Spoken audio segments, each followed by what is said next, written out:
First heard about the harp guitar, it was probably somewhere around the turn of the new century here, 2000, 2001.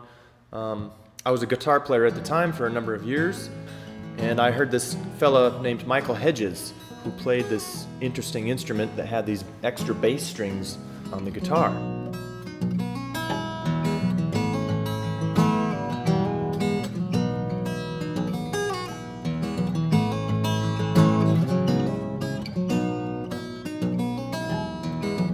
It was just very impressive, the way he played it, and had some cool technical stuff he was doing, and so I thought it was a very, very neat instrument, something I thought I would get my hands dirty with. My brother just had started building instruments. He started building mandolins, and so I thought, hey, you've got this extra wood, why don't we try doing a harp guitar?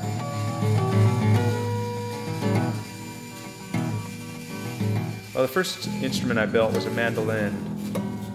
My dad renovated a house, ended up with some furniture-grade mahogany wood in his wood shop, and I just went ahead and started building a real simple flat-top mandolin.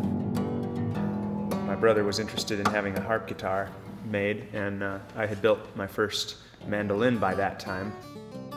We began, experimenting and designing an instrument of harp guitar-like nature. Sort of designed after the original harp guitar, which was invented about 100 years ago in Seattle, Washington by Chris Knutson. And he's kind of the forefather of the harp guitar.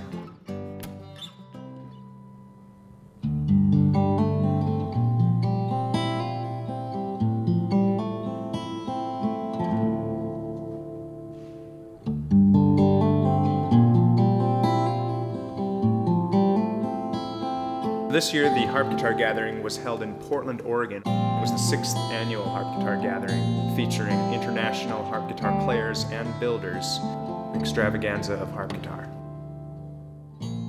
I started playing a regular guitar when I was 14, and I started playing harp guitar when I was 19.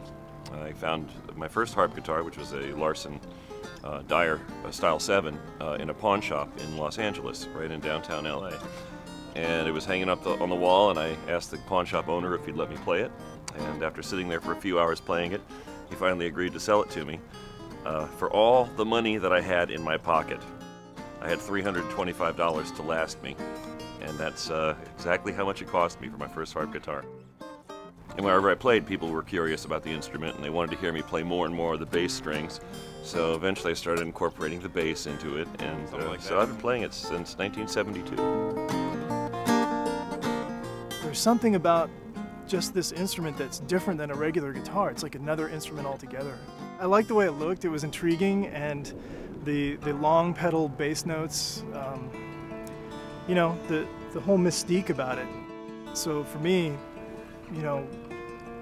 essentially just think that it's one of the most unique and interesting instruments on its own. But then I think there's a lot more to be done with it. I don't think there's been enough done with the harp guitar. And so I saw an opportunity to sort of find something new. I started harp guitar about, I guess it would be maybe 6.5 years ago, since I came to the first harp guitar gathering. I started with folk and bluegrass music and then joined the school jazz bands, and was greatly inspired by Doc Watson. The only way to study guitar in college was to play classical, so I reluctantly started the classical guitar. but still loved the folk and the bluegrass, so I took mandolin lessons from Jethro Burns, locally in Evanston, Illinois, and found out that Jethro and Chet Atkins married identical twin sisters. Over time, Chet started sending me some tunes to play, and I came down to Nashville from time to time, and he'd show me a few things, and he became a real mentor in many ways. But over time, I've really fallen in love with the instrument and its possibilities.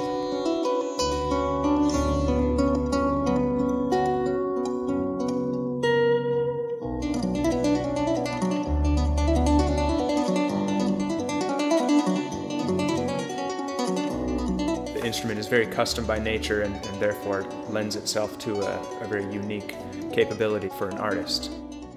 It's a good icebreaker too. When you first come in, you're not just another guitar player. You know, you're somebody with something special, something different. It's really an inspiration for composing. It has a different sound to it. The whole mystique about it, it's just badass. It looks cool. Anybody wanting to get more out of their guitar, the harp guitar would be the next step that they need to take.